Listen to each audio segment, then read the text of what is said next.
Hey guys, so I am back here at the XL Exhibition Centre in London for the Devitt MCN London Motorcycle Show. The XL is one of the places where I go for a tattoo convention. This is where the big tattoo show is held every year, and also I've worked here quite a few times with various bike manufacturers. But let's go into the Motorbike Show 2025 and see what awaits us. So we're in. Morning. So I think it is a lot busier than I thought it would be. Like I said, I was meant to get here early. So our mission today is to try and find budget bikes, as I guess that is what the channel is about. Or is it? You guys tell me. I think we're a channel with a bit of an identity crisis. How can we be a budget channel when I ride on an Electroglide Ultra? Over here we got Honda. I used to work on this stand many years ago. BSA, we'll definitely be looking at those later on. One of the reasons that I always have bag and motorbikes is because I absolutely hate wearing backpacks. I've got this backpack on today. It's doing my head in. 36 years of tattooing has really done my back in. Oh, Ignite, they're the guys who give away motorbikes every week, I think, now. Great idea. This is the Harley-Davidson stand. We will definitely be looking at that later on. Make life a ride. BMW. Used to work with those guys as well. So we'll go and talk to them. Simpson helmets. Who remembers Simpson helmets? Back in the 90s, they were the bollocks. You had to especially import the Simpson helmet because it wasn't certified for the UK market. It looks like they're all certified now. And you used to get the Bandit one, which was especially made for drag racing and not really suitable for road racing. But if you had what was called a Street Fighter back in the day, you couldn't be seen in any other helmet but a Simpson helmet. And you obviously had to have a darked out visor that was highly illegal. And you thought you were Billy Big Balls. They were great helmets. I had a massive crash in one of them, and to be honest, it saved my life. I came off, I had a Street Fighter Goldwing, believe it or not. Sounds weird, but it was true. Had straight handlebars, Kevlar everything. Obviously, unfortunately with the Goldwings, you can't actually change the thickness of the back tyre because it's shaft driven. So I still had quite a thin tyre on the back, which meant I had very little grip but a lot of go. Seems to be a recurring theme of my bikes. And someone pulled out in front of me and I couldn't stop in time, and I came off at 80 miles an hour, skidded on my face first down the road, and the Simpson helmet was actually completely scratched right down to the actual bare component. And if I had not had a full face helmet, I probably wouldn't have had a face today. As simple as that. So yeah, don't ever skimp on your safety equipment. Sorry.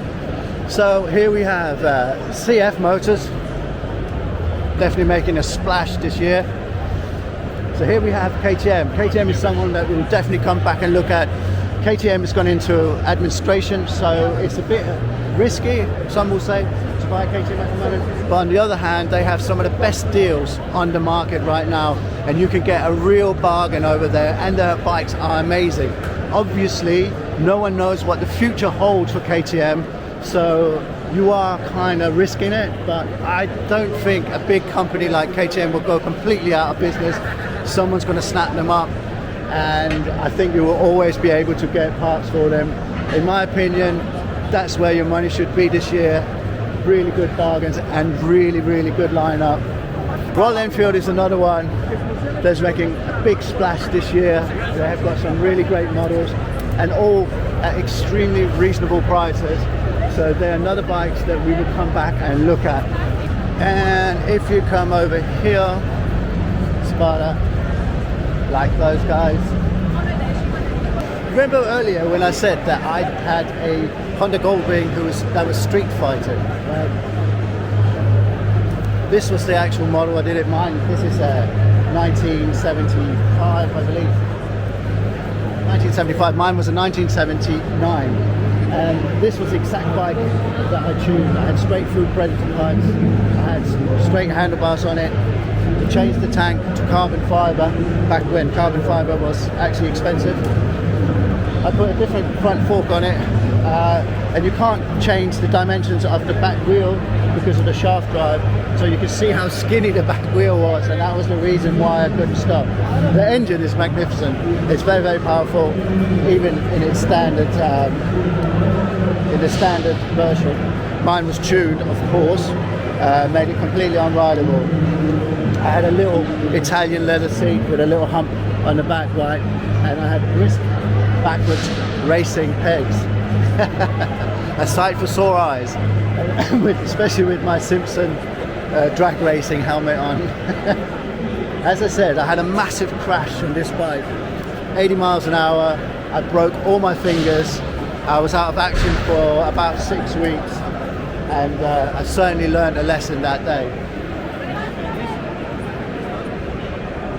And if you're wondering what the Goldwing looks like now, this is the beast that it's turned into. Look at the gold paint.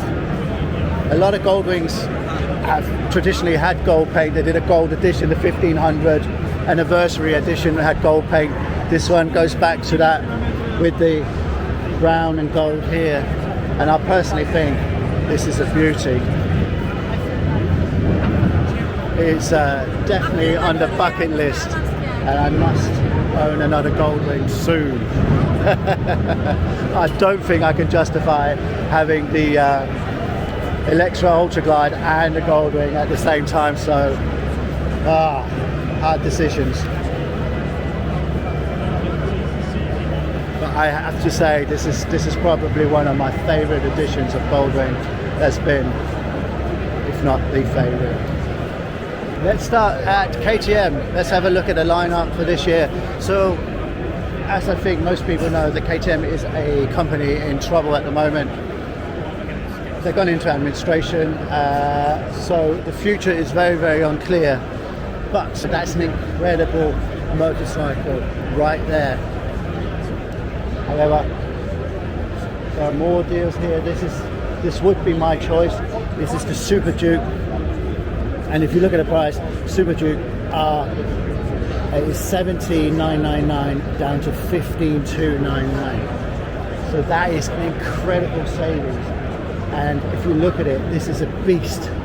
It's hardcore, super motard. I used to have one of the early KTM Super Dukes. They've come a long way since then, and yeah. It's really a very, very nice bike, very refined, and it's a beast. It's a hooligan bike, there's no doubt about it. So you got the Duke 7, you got the Duke here, the 790, but I think you're better off going with the 900, to be honest. 990 RCR. It was a bike that always looked quite weird. It still looks unusual, but I'd say it's definitely grown over the years, and it's become a lot more pretty than it used to be. It used to be very angular, yeah, still not a looker really. And here we got the dark edition of the Super Duke. That's really nice. Look at that. Such a shame that KTM is in trouble, because it's such a nice company and they have an amazing lineup, really. And they've got a lot of new bikes coming out for 2025. They're just continuing as if nothing has happened really at the moment. And it'll be interesting to see what happens later on in the year. This is a 2025 model of the Super Adventure. And yeah, you'll be hard pushed to find a better bike for off-roading on that one, or touring. You've got the KTM 390 over there. The 390 engine is an amazing engine really, and they've put it to good use in a lot of different models. But look at this. This is a lot of bike for 6,699. You know, anyone would be happy with that. Yes, the engine is slightly smaller, but does it really matter in real life? No, not really. Again, another hooligan bike. And that's what I love about KTM. They're really kind of quite an out there brand. They don't really care, they don't really follow the normal trends. And their design teams always go in a different route to everyone else. It's what makes them stand out, it's what makes them unique, and it's probably also what got them into trouble. Look at this, 1252. You could be a mini rebel. This has to be it, really. In real world terms, this is more bike than you'll ever use, more hooligan than you will ever get to hooligan. It'll be perfect for almost anything you throw at it. It's a lot of bike again for all your money. Right, so that was KTM. Like I say, no one knows what the future holds for KTM. We're all hoping and praying that they find a way out of it. I can't see a big company like KTM going under fully. I think someone will snap it up. I hope it doesn't become one of these Chinese companies that just buy up European brands to produce cheap Chinese motorbikes. It could happen. It's a very strong brand name within the industry. Let's hope, let's see. Okay, another brand here, CF Motors. I don't know much about CF Motors. All I know is, wow, you get a lot for your money. This is a 450 MT at 5,699. Look at it. This is a full-size adventure bike. And what a lot of these new brands are doing is they're making full-scale bikes but with smaller capacity engines. I think that some of the more established brands had gone down a route where the capacity of the engines are keep growing and growing and growing and growing, and the bikes are just becoming more and more expensive. And people don't want to be seen on a smaller bike, but they don't actually care if the engine capacity is a little bit less. So I think these are really, really good compromises. And as you can see, she's struggling to reach the floor. So it is a full-size bike. We've got the 800cc engine here. So if you don't want to go for the smaller capacity engine, we've got like an 800cc version in both. We've got the adventure version there.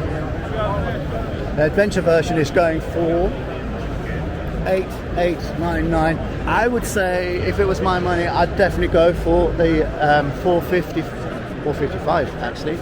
I just think you get more for your money there.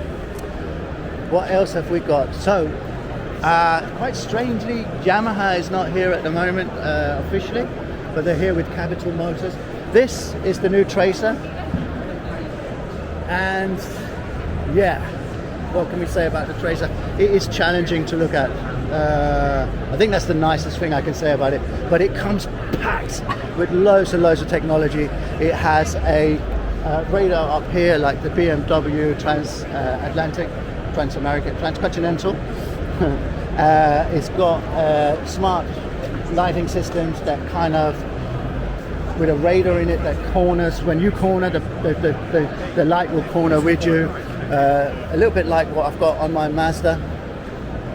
And that would really be helpful when you're going on really dark mountain roads and stuff. But yeah, I think we can all agree it's not a good looking bike, but they are amazing. And people who have the Tracers, they swear by them, and quite often people who've been riding bikes for a very, very long time, or people who've been riding bikes professionally have Tracers, and that says a lot about the Tracer. If you can live with the looks, this is a very good bike. Personally, I don't think I could.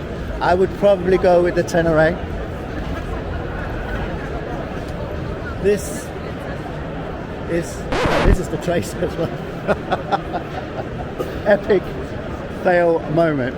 Okay, so we're over here, so we might as well go to my favorite Yamaha at the moment, and I am seriously considering putting my money where my mouth is and getting the XSR 900 GP. My mate's just bought one of these. He absolutely loves it. It's another one of these bikes that has very, very limited everyday use, but you just can't help but desire it. I think I'm going to have to at one stage get one. And you know what? At £12,000, it is actually a bargain for what you get, in my opinion. But single seat, small headlamp, very, very extreme racing position. You've got high pegs, low bars. It's going to be like riding an old blade, and the better for it, I say. It is beautiful. I'm going to have to at one point own one. Personally, I like these bikes a lot better than, for example, the R1 or the new Fireblades. I just find the new super sports bikes are too extreme for me. Maybe it's because I'm getting older. My body is not as fit as it used to be. My wrist hurt when I ride them. And the old school racing bikes just fit my riding style a lot better, and maybe my skill level as well. Here is my pick of the choice, the Ténéré 700. In recent years, a lot of the adventure bikes have grown in capacity. That we're now on 1300 cc's, and when you actually go off-roading with a 1300 cc, you really feel the weight and the bulk of it. And I have never been in an off-road situation or a touring situation where you would need more than 700 cc. If you are able to use every part of the 700 cc, this will be more bike than you will ever need.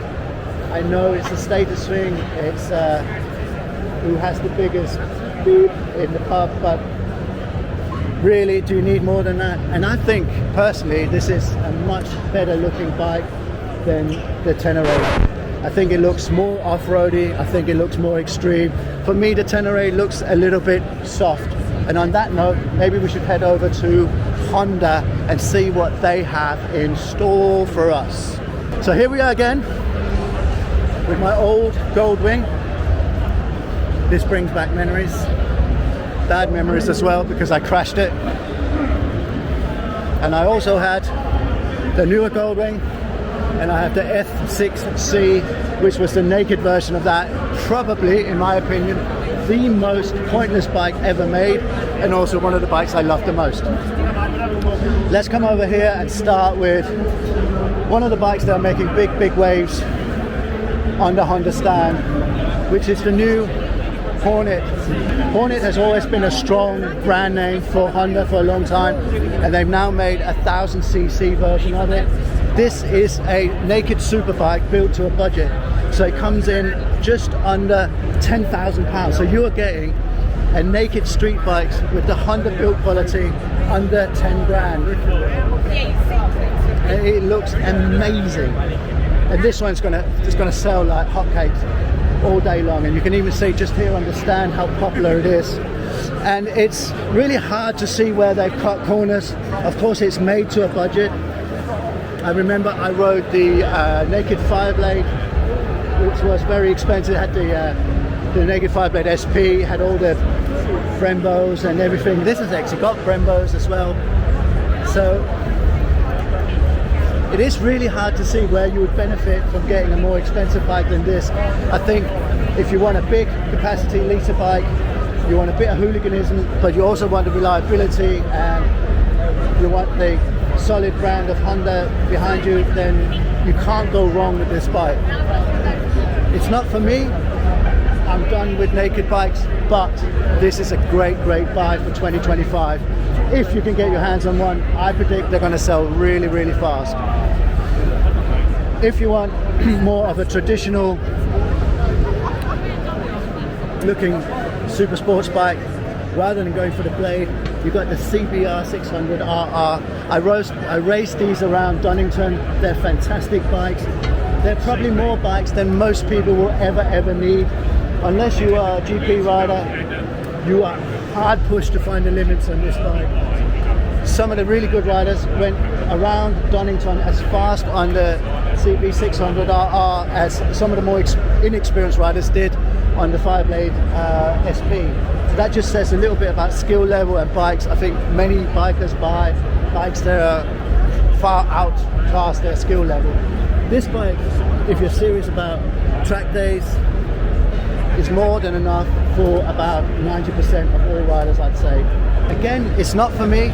The riding position, the handlebars, they're too tight. It hurts my wrist, it hurts my back, it hurts my knees, but that's me, not the bike. I'm just getting old. Okay, I forgot to say this one is 10,529. So on the Hornet 1000cc, I don't know, man. You know what I mean? It depends on what you're into. That is a good looking bike. NT 1000, it is like the it's like the modern pan-European. These bikes are amazing. They're definitely function over style. And I think you can't beat them for reliability, for, you know, reliability and economy, really. What's it coming in at? 14. It's good value for money. So here's the Transalp. It's the new front end. Before they used to use the 600 Hornet front end, which made it look a little bit cheap in my opinion. They've redesigned it. It looks a lot more rugged. It looks a lot more like the Africa Twin now. Africa Twin is now a good bike. I used to own the Africa Twin for about 5 years. The Mark 1, which I also thought looked a little bit soft for an off-road bike. The abilities far outstrip its looks.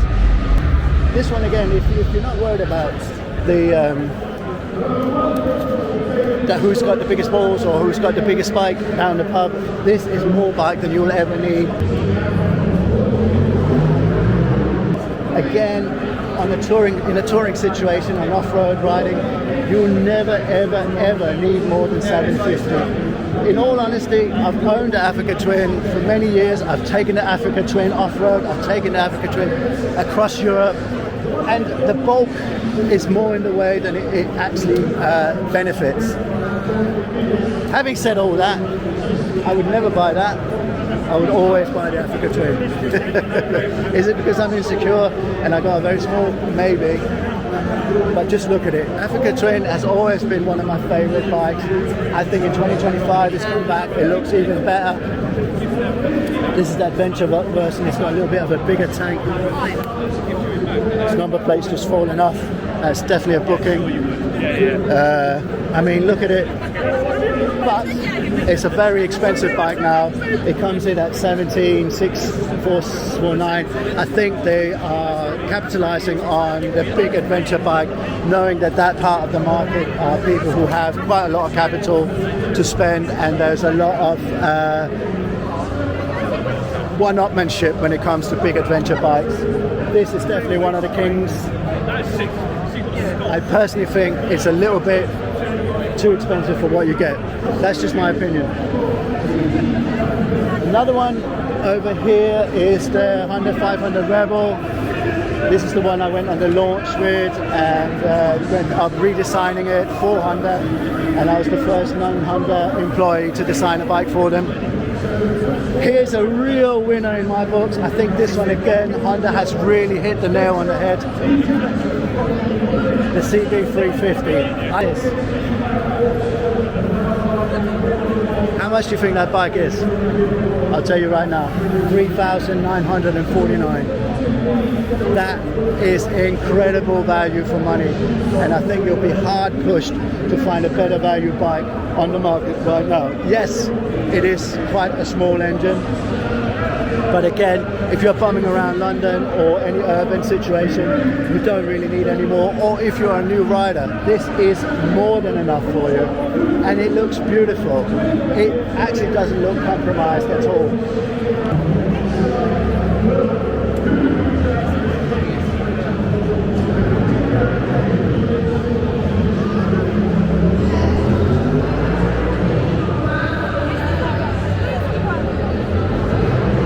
Hard to see where they have cut corners. This bike, because it's so popular, everyone is sitting on it.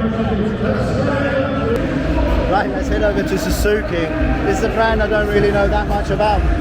I've never really worked with Suzuki. I haven't ridden that many of their bikes. I just know that I love the V-Storm. And if you're after a big capacity adventure bike on a budget, this is definitely your one. I've said that like 5 times, haven't I? 5 different bikes. It's a great option. But the pick of the bunch for me, like I say, I don't know much about Suzuki. I've never worked with them. Here is the Hayabusa. Hayabusa is a beast. It used to be the most powerful motorbike on the road. It's also the ugliest bike on the road. But the pick of the bunch here for me, the DR Z4S.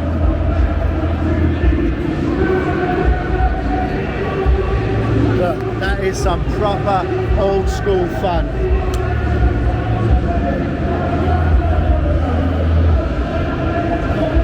Right, so I've just talked to Suzuki. There's no prices confirmed yet on this bike, but I have been told that it's coming out just in time for my birthday. So if anyone's looking, this one's on my list. I suspect it will be sub 5 grand, maybe 4, something. Okay, on we go. So this is Kawasaki. This is another brand I haven't worked with. I don't know why I haven't worked with Kawasaki yet, but they're always great bikes. They've focused mainly on their bigger capacity sports bikes recently. Like the Ninja.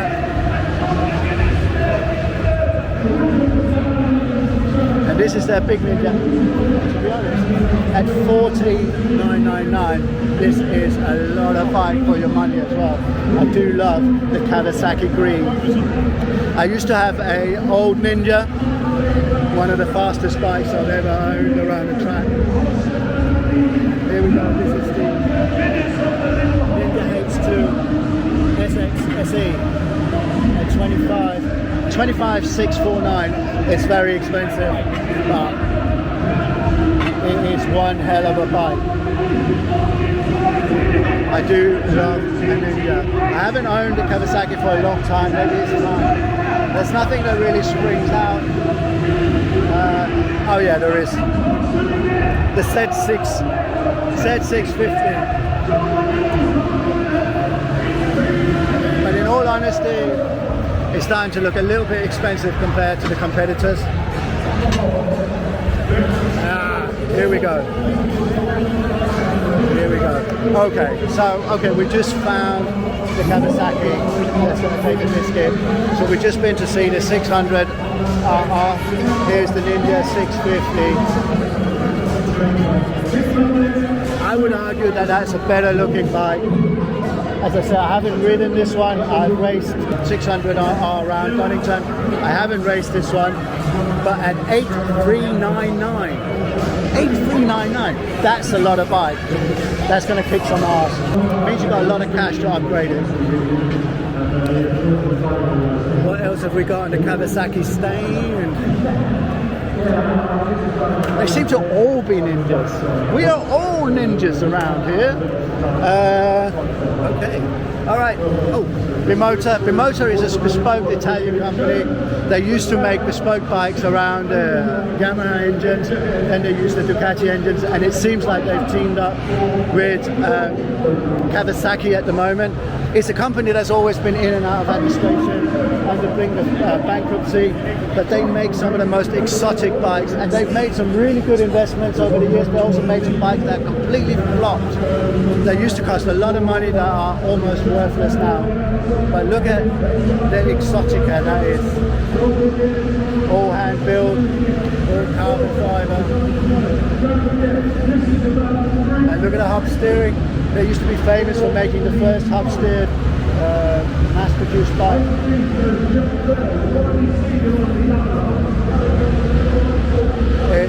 They're absolutely beautiful, but you'll be a brave man to put your money in a Bimota. You've got to be like a collector, or you've got to have a hell of a lot of money to waste or invest. Could be one or the other. I think it's 50-50 what way that one goes. So I'm just over at the auction site, and they got one of my guilty pleasures. The Honda CBR 1000F. Most people think it's ugly. I absolutely love the way this bike looks. I always wanted one when I was younger. It's going to be dirt cheap. Did I bring my checkbook? Yes, I did. Is that dangerous? Yes, it is. A couple of old Beamers. Old Daytona. Some nice Ducatis, to be honest. I've never really been a Ducati person. I've never owned a Ducati, so well, if I'm going to be into a Ducati, I'd be into an old 750 Desmo. These are really, really special. The engine is super special, and you see that little strip on the tank. That's where they didn't paint them, so you could see the level of fuel on it. So that's actually the fiberglass, and you could tell the level of fuel just by looking at that little strip that isn't painted. Very, very special. Desmotronic technology. There's an even older Desmo, 900 Desmo. I think the 750 is mine. It's my choice, not mine. Those old Yamahas. Wow, a lot. That's a loads. Load and loads. Strange that Yamaha is not here officially. Old bikes. Oh, property. Oh, someone's doing some artwork. Sale. Oh, sorry. That's beautiful. Very beautiful. Beautiful bike, beautiful art. So I've always found this weird with Motorcycle Live. Well, not a Motorcycle Live. With the MCN Motorcycle Show. It's almost like a car boot sale with some of the stalls. It works because I just fell for it. I bought some leather products that I would never have bought normally. The guy polished my boots, and I felt obliged to buy their product. I would never have bought the products normally. I don't even know if it's any good. But there we go. So it does work, but it does feel a bit weird to have this. Oh, there's the Ace Cafe. So it does feel a bit weird to have that at the motorbike show. Earplugs, because none of us can hear anything. Right, so we're here at the BMW stand. So this is the S1000 XRTE. So it's basically the S1000 but on stilettos. So you get a bit more ride height and you get a little bit more of an upright riding position, which makes it a lot easier to live with and every day. I had one of these with the VFR 1200 X Terrain or whatever it was called. It was basically the off-road version of the VFR 1200. I didn't personally really like it. I felt like it was a super bike on stilettos, a lot of go, a very little grip. It wasn't for me, but I've heard that the XRTE is a very, very good bike, so I am looking forward to trying that. Here we have the undisputed king of the road, the S1000 RR Sport. I don't know if it is. I just said that because it sounded good, but it's definitely one of the best bikes out there. It is so powerful. This is the hot ticket for this year. This is the R1200S, and it looks glorious. It aches back to the old S90 bikes from the early 80s that used to have, they've got this, I think it was called Sunburst paint scheme, where this was there was a yellow on there, and then it had a brown strip, and then there's a little bit of a fade. It looks absolutely glorious, if a little digitized on this one. So it's obviously not done with a spray gun, but it's digital. From a distance it looks amazing. The only problem with this bike is I love this bike in every single way except for the price. 18,460, and if you want this one it's 18,830. That is a lot of money for this bike, but the engine is amazing. It's the same engine as my bike pretty much, but look at it, it looks glorious. But a very pricey option, but BMW is a premium brand. Transcontinental over here is a bike that divides many opinions. I went on the launch of it and we rode it around Spain for a couple of days, and it's glorious. Actually, the Transcontinental was what made me buy the Harley-Davidson Ultra Glide, which may sound weird, but I was going to put my money on this bike, and then I thought I wanted to go and get the original first, and the original in this class is definitely the Ultra Glide. I thought I was going to hate the Ultra Glide, I thought I was going to sell it and then buy this one. I ended up loving it, and now I'm looking at having to get two bikes. that won't fit in my garage. This is a glorious bike. It's got adaptive cruise control up here. This is a radar, and when you ride it, it will adapt the speed to the car in front of you. And we tested it out on roundabouts, and it comes to a complete standstill, no problem whatsoever. You don't even need to touch the handlebars. And then, yeah, it just is it's a fantastic safety measure that takes a little bit of getting used to, but once you trust it, it's absolutely fantastic. You've got the big screen in here, you've got a phone adapter somewhere in here. Oh, they've locked the phone in here. The only problem is it's already outdated because the new iPhones don't really fit. You've got a nice touchscreen here. It's a lot better than on the Harley, to be honest. It's better, it's BMW, it works. The speakers are Marshall. I went on the Marshall BMW tour in Milton Keynes. It's amazing, all the speakers hand built here in the UK, and it can really pump out some sound. I'm going to have to get one at some point, and also on the second-hand market or even at dealers you have some amazing deals on these at the moment. They're very, very expensive from new. They come in like 25, 160, and then with this one, because you need the extra paints and stuff, I actually think it looks better in the black with the little white stripe. It's the old, that house back to the old BMW from the 60s. But you're looking at 30 grand for this. But it is a premium motorbike with a premium engine. The engine is insane. R1800. I also had the R1800, which is over here. I had the naked version, so I used to get all the flies in my front teeth. Again, pretty much the same bike, beautiful, obviously with the fairing. Actually, they're not exactly the same. The wheel base is a little bit shorter on this one. This one feels a little bit more agile in corners.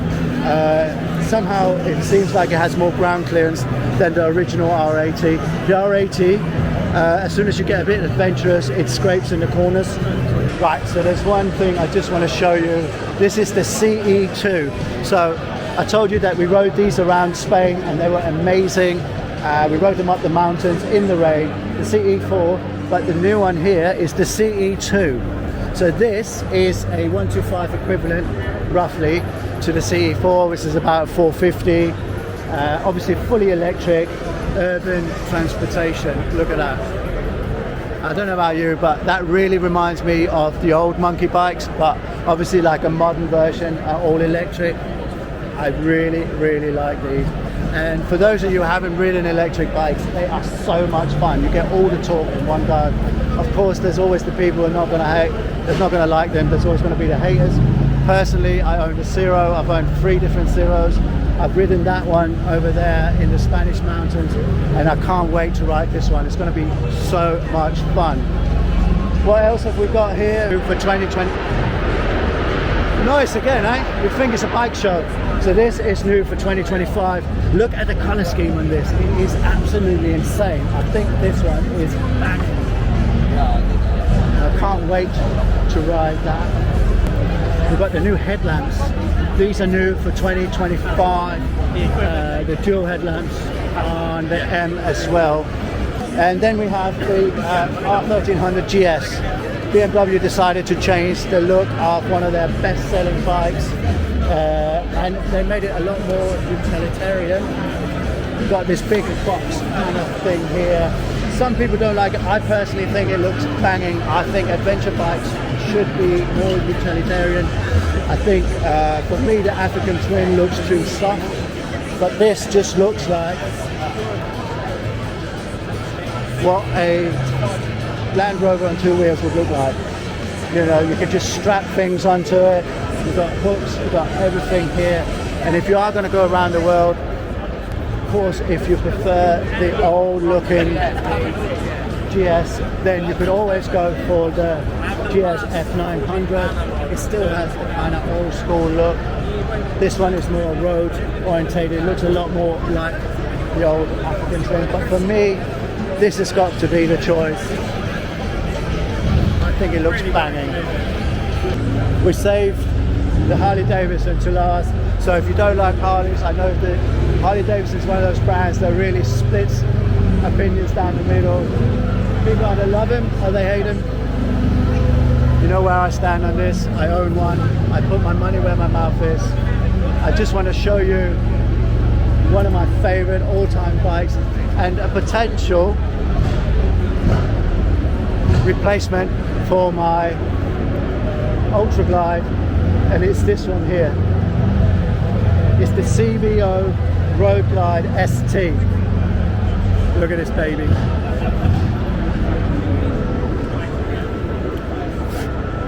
121 cubic inches, the biggest Screaming Eagle Harley-Davidson's ever made, the most powerful to date. All forged carbon on the front fender, because when you've got a really big bike like this, what you really need to do is save about 2 kilos. It's got fully adjustable suspension. It is absolutely a beast. Seriously thinking about upgrading to something like this. I just, for the first time, I'm lost for words. I love it so much. Absolutely love it. This is the normal version. This is the CVO, but not the ST. So that's the non-racing version. So it hasn't got the forged carbon on it. These are the new Sportsters. Amazing bikes, very powerful. The looks are starting to grow on me. What else have we got? We've got the Pan America. Again, it's really divided opinions. I personally think they look great. They had a few teething problems, especially with the electrics, but that's all fixed now. So they're cool, reliable bikes. They have the adjustable ride height. So when you're on the go, the bike will lift up, and as you come to a standstill, the bike will lower itself so you can reach the ground. Very capable off-roader. Again, very utilitarian looking, and I personally think if you're going to have an adventure bike, they should be looking utilitarian. I don't like the softer look. What else have we got? We've got some of the custom builds. Obviously with Harley-Davidson, it's one of the things about them that you can customize them and make them your own. Luckily people are still doing that.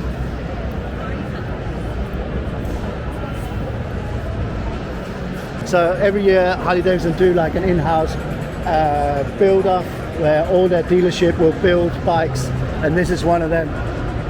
You can see it's got carbon fenders, we've got a custom seat, carbon, well, everything here at the back, different foot pegs, very nice. And actually for a custom build, very reasonable. So 16,995. I think the standard one is about 15, I think. So yeah, very reasonable. Look at the paint job on that. That's from Wars from Kings Road in London. Very famous Harley-Davidson dealership. Okay, so here we got the standard Pan America. Are they coming in at? Yeah, look, so that's 70. So yeah, the one-off build makes a cracking deal. You should just go and buy it, really. Heritage Classic, that's a beautiful one. Do like that. But for me, the choice of the bunch is going to be the Road Glide, and I want the CVO Road Glide ST. Until you see the price. 22,000. Actually, it's not too bad for that one when you consider what I paid for mine. This one here is another heritage bike, and actually when I talk about one of my favorite bikes, the Electric Glide Blue, this is an actual replica of how those bikes look. The single seat which the Highway Patrol used to use, the white panniers, the screen with the coloured bottom. On the Highway Patrol they used to have a non-see-through one, but the civilian one had the see-through one that came in blue, red. I don't know if they did orange, but I think this is just for this one. 27,495 is a very expensive bike, but you get a lot of bike for your money. So what else have we got? I think that's it. Let's go over and have a look at my favorite bike again. There's no price on this one because I think it's nearly 40 grand. If I remember right, I think this one is 39 something. I could be wrong on that. I'll put a price on the screen. But look at that. Ford carbon fender. Saves at least 2 kilos. Amazing. Harley-Davidson is always one of those brands that get a lot of attention. I think it's one of the great brands if you want to get back into biking, and it's probably one of those things that you need to own at least once in your lifetime. Okay, Royal Enfield. So these are budget motorbikes built to an old formula. Now some people are going to love them and some people are going to hate them. I personally love them. I think you get so much bike for your money. This one is my personal favorite. This is the Interceptor, and it's got like the sunset color scheme that you used to see on t-shirts back in the 80s. It's got a 650 engine, and I think, if I remember right, it's around about 5,000-6,000. Is this the price tag? Not the price tag. It's annoying when they don't put prices on them. Right, look at it. It's old school, there's no technology on it, but I personally think sometimes when you decomplicate the bikes, you get more fun out of it. I've had more fun on simple bikes than I had on really high-tech bikes. It just depends on what you're doing, you know. I'm commuting 55 miles every day.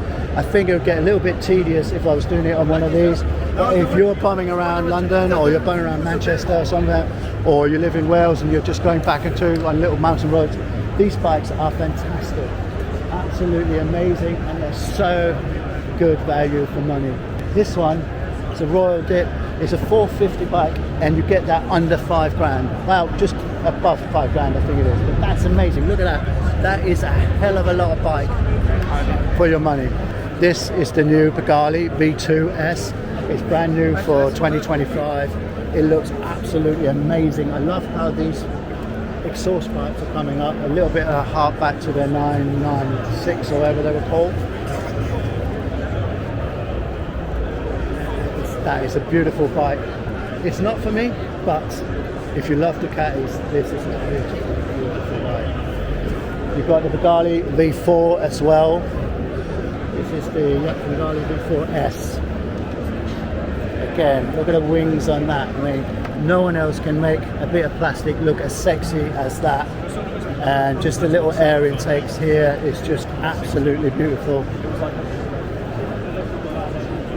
This is a beast, absolute beast. This is the equivalent of a Ferrari on 2 wheels.